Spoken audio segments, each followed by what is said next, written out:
causa de no tener visión.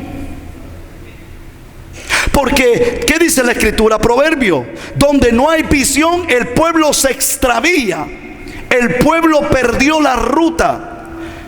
Israel había perdido la visión y por ende Israel pasó 40 años donde no tenía que haber pasado 40 años, sino en días lo podía cruzar. Porque pasó lo de Proverbio, que donde no hay visión el pueblo se extravía, el pueblo se pierde, el pueblo no encuentra el camino, el pueblo no encuentra la salida. Entonces por eso es importante que todo líder tenga visión.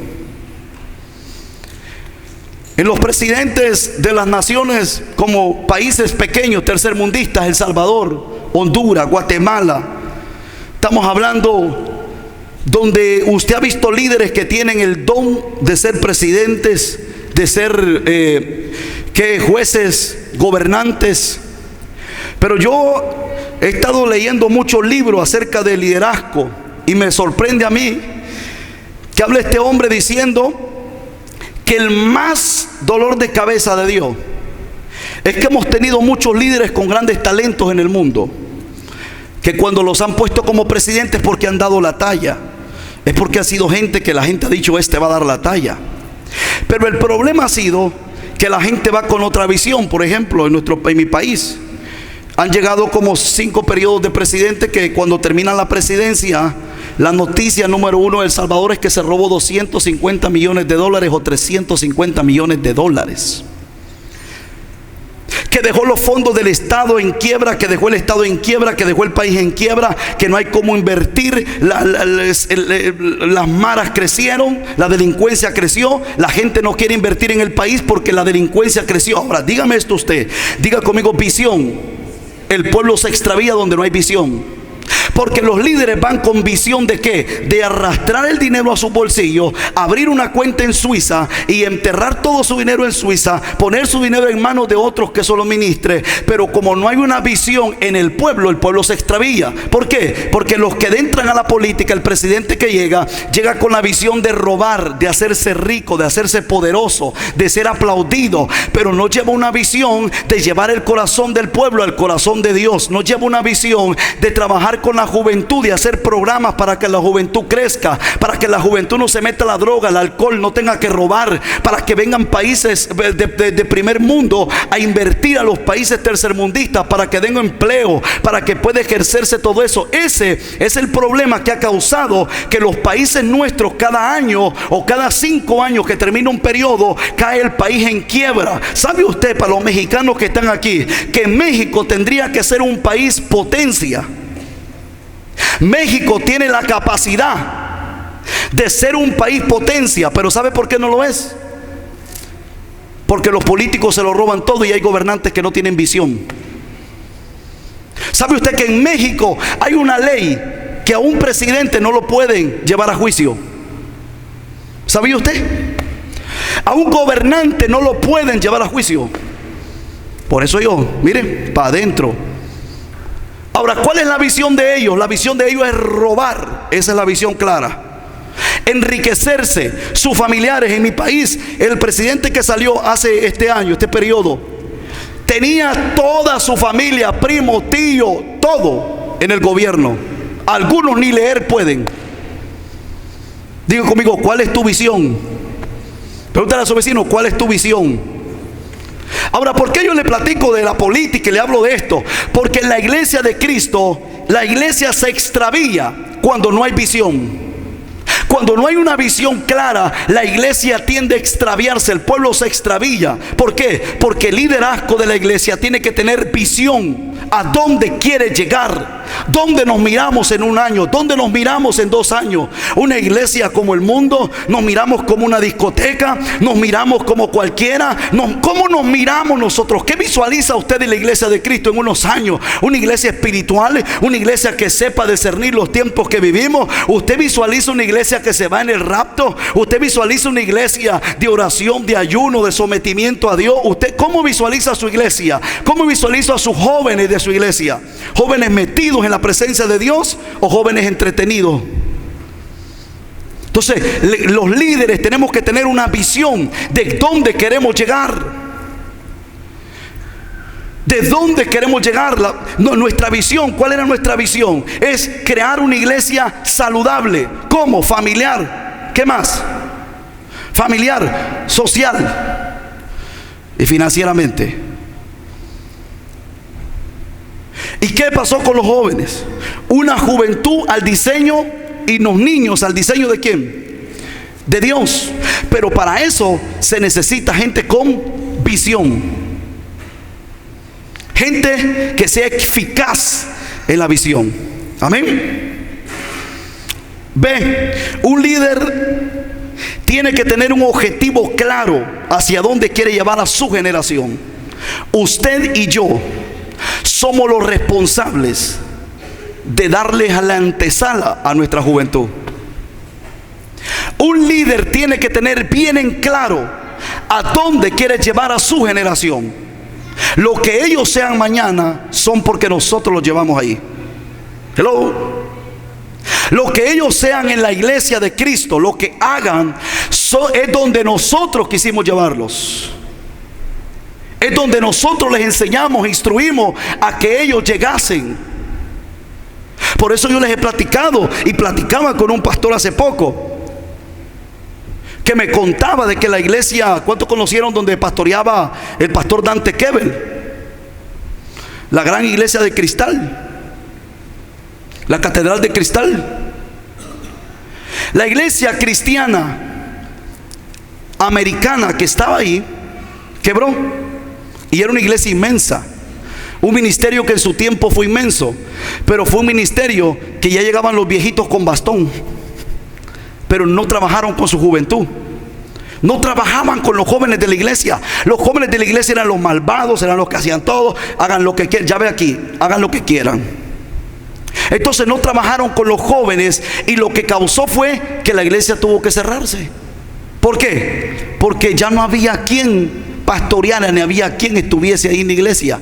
Los viejitos se enferman, los viejitos se mueren y los viejitos se van, y los que quedan son los jóvenes. Ahora, ¿cuál es la visión que tenemos nosotros para que esta iglesia se escuche unos años después, cuando nosotros muramos o nos enfermemos o que ya estemos viejos? Necesitamos tener diga conmigo, un objetivo claro hacia dónde quiere llevar a su generación. Nosotros somos responsables que la generación venidera amen a Dios.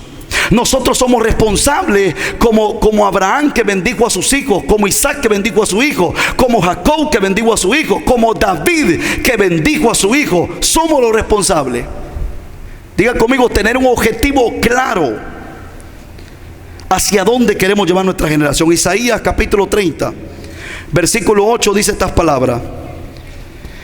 Dice: ve pues ahora y escribe esta visión en una tabla delante de ellos, y regístrala en un libro, para que quede hasta el día postrero y eternamente. ¿Para qué? Para siempre.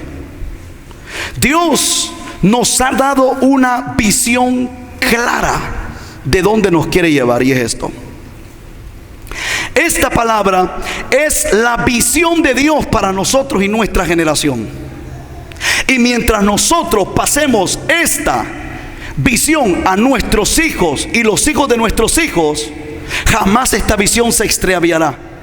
Por eso le dice el profeta, que dice: escribe, le dice el Señor al profeta: ve pues ahora y escribe esta visión en una tabla delante de ellos, y regístrala en un libro, para que quede hasta el día postrero, pero no solo en el postrero, eternamente y para siempre. Diga conmigo, visión clara. Dios tenía la visión clara dónde quiere llevar a su pueblo. Él tiene la visión bien clara en dónde Él quiere llevarnos a nosotros. ¿Cuántos conocen la visión de Dios? Y el final de la visión de Dios es que estemos con Él en el cielo. Entonces esa visión tenemos que pasarla a nuestra generación. Un líder tiene que tener bien en claro el objetivo, dónde queremos llevar a nuestra gente. ¿A dónde? ¿Cuál es el propósito de la iglesia? Habacuc capítulo 2 verso 2 dice: y Jehová me respondió y dijo: escribe la visión y declárala en tablas, para que corra el que leyere. ¿Dónde? En ella. Escribe la visión. ¿Dónde usted quiere estar? Y su generación tiene que estar. Un líder tiene que tener bien en claro a dónde quiere llevar a su generación. ¿Dónde quiere que su generación esté en unos años? ¿Dónde quiere que su generación se pare en unos años? Si la iglesia quisiera que sus líderes, que su generación tuviese grados en el gobierno, la iglesia tuviera que empezarle a hablar a sus jóvenes acerca de esos sueños. Porque sin una visión clara se extravía el pueblo. Entonces nosotros tenemos que tener bien en claro a dónde queremos que nuestra generación llegue. ¿Usted quiere que sean mendigos? Van a ser mendigos. ¿Por qué? Porque nosotros está que nosotros les metamos en la cabeza que sí se puede. Hello. Que porque yo crecí pobre, porque mi papá, mi mamá no tenían nada, ni para la leche. Mi mamá me decía: hijo, si ¿sabes por qué tú eres cafetero? Así que para los que me critican que soy cafetero, les voy a decir por qué. Porque mi comida era café con tortilla. Y mi mamá me daba la tortillita y yo agarraba el cafecito y a comer tortillita con cafecito. Entonces me dice: mira, hijo, cuando estabas pequeñito yo te daba café con tortilla. Pero porque yo comí café con tortilla, no quiere decir que mis hijos van a comer café con tortilla.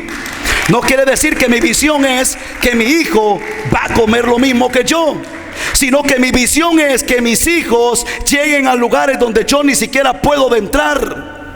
Entonces, ¿cuál es la visión de nosotros del reino? Llevar a la iglesia a que es claro lo que queremos para ellos, para nuestros jóvenes, para nuestros niños, para nuestros hijos. ¿Cómo? ¿A dónde queremos llevar? Si queremos una iglesia espiritual, queremos una iglesia en el mover del Espíritu, queremos una iglesia en el mover del poder de Dios, queremos una iglesia de discernimiento. ¿Saben quién está el trabajo? Levante su mano. En nosotros, los líderes de la iglesia, en llevar a nuestra iglesia a lo espiritual, a que conozca a Dios con todo su corazón, con todo su ser, con toda su alma y con toda su mente. Pueda amar a Dios con todo. Entonces, en nosotros está en que tengamos bien claro el objetivo, a dónde yo quiero llevar a mi generación. En una ocasión Dios le dijo a David: tu hijo Salomón se sentará en el reino después de ti. Pero ¿sabe qué? No estaba haciendo así, sino que su hermano Salomón se le había ya sentado.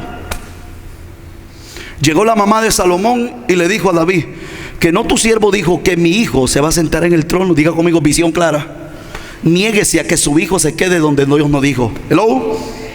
Niéguese a que su hijo se quede donde Dios no dijo que iba a estar. Dios, mire, lo que más Dios anhela es que tu hijo sea lo que... Mira, yo cuando miro a mis hijos, yo en las madrugadas que me levanto a orar, yo me voy al cuarto de mis hijos y yo le digo: mira, Señor, tú ya me dijiste lo que van a hacer. Yo declaro que estos hombres van a ser más poderosos en Dios, van a hacer milagros, prodigios, van a preparar un pueblo glorioso para tu venida, van a preparar un pueblo lleno de amor y de justicia y de paz, y un pueblo que ame y que añore y que anhele tu presencia. Porque si hay algo tan hermoso, es ver a alguien que ame la presencia de Dios.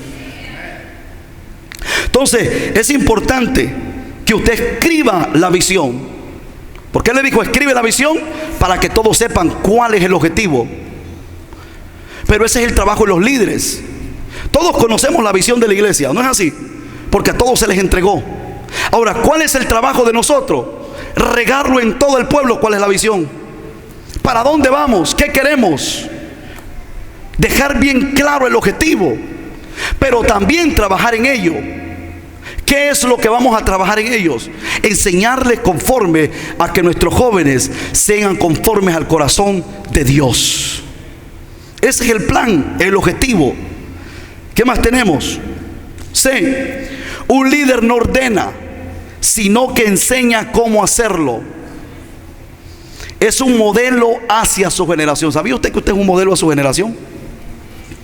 Todos nosotros somos un modelo. Modelamos, hacen lo que hacemos, dicen lo que decimos, porque somos un modelo para ellos. Y un verdadero líder no es el que da una orden.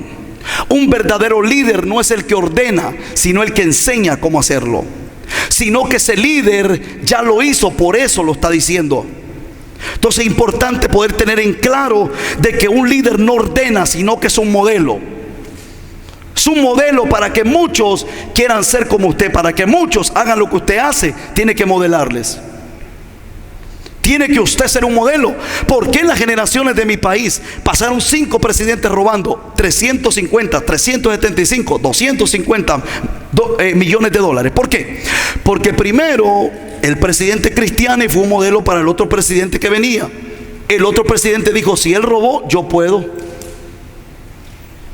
Si él no lo metieron al bote, yo puedo también. Todos somos un modelo. Los pastores somos un modelo. Porque si un pastor aquí predica, pero está engañando a su esposa, se está metiendo con medio mundo, es un modelo. Todos quererán hacer lo mismo, y la generación de nuestra iglesia, todo va a quedar tranquila. Entonces es importante como líderes poder ser un modelo. Jesús es el más grande modelo de la historia, no hay otro. Jesús. Y él era un modelo para sus 12 discípulos. Sus 12 discípulos miraron cómo era Jesús. Sus discípulos miraban cómo Jesús hacía, cómo reaccionaba. Sus discípulos, el que era el modelo de ellos, era Jesús. Lucas 9:28 dice: aconteció como 8 días después de estas palabras que tomó a Pedro, a Juan y a Jacob y subió al monte a orar con ellos. Mire el modelo de Jesús. ¿Qué hizo? Agarró a Jacob, a Pedro y a Juan, ¿y qué hizo con ellos? Se los llevó para el monte a orar. ¿Por qué? Porque les estaba enseñando, les estaba modelando, les estaba diciendo: así se hace. Para que después, cuando Jesús no estuviese, los discípulos dicen que subían al aposento a orar. Los discípulos dicen que iban a la hora tercera, a la cuarta vigilia, a la segunda vigilia. ¿Por qué? Porque había alguien que les había modelado cómo hacerlo. Si tú le modelas como dealer de tu casa a tus hijos cómo orar, cómo ayunar, cómo leer, si ellos te miran haciendo esto, mañana tú los vas a ver a ellos haciendo lo mismo. ¿Por qué? Porque tú les estás modelando lo que tú eres y lo que quieres que ellos sean, y ellos van a aprender. Entonces es importante poder entender que seremos efectivos cuando nosotros tomemos el reto de modelarle a nuestra generación, a nuestros hijos. Queremos líderes que la próxima vez, o queremos líderes que nuestros hijos sean líderes grandes. Nosotros como padres tenemos que ser buenos líderes en la iglesia o en la casa. Si yo quiero que mis hijos sean líderes efectivos, si quiero que mis hijos sean presidentes, abogados, lo que sea, yo tengo que empezar yo siendo un buen líder en mi iglesia y en mi casa. Porque si no, no va a suceder nada. Porque yo les voy a modelar lo que ellos van a hacer en un futuro. ¿Estamos aquí? Mateo capítulo 6 verso 9 dice: vosotros pues oraréis así: Padre nuestro que estás en los cielos, santificado sea tu nombre. Venga tu reino, hágase tu voluntad como en el cielo, así también en la tierra.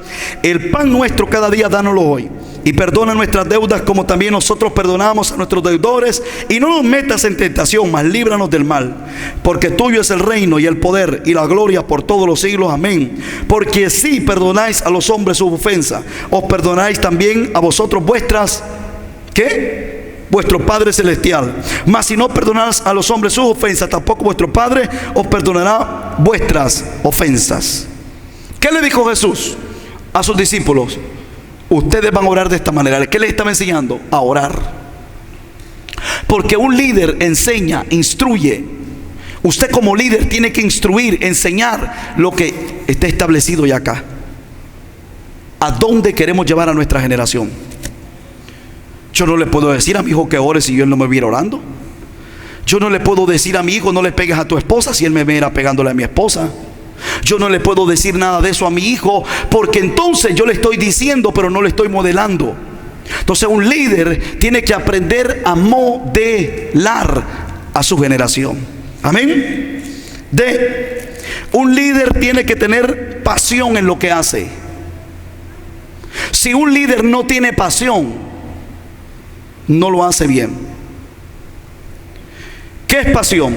Sentimiento muy intenso y perturbador que domina la voluntad y la razón. Eso es pasión.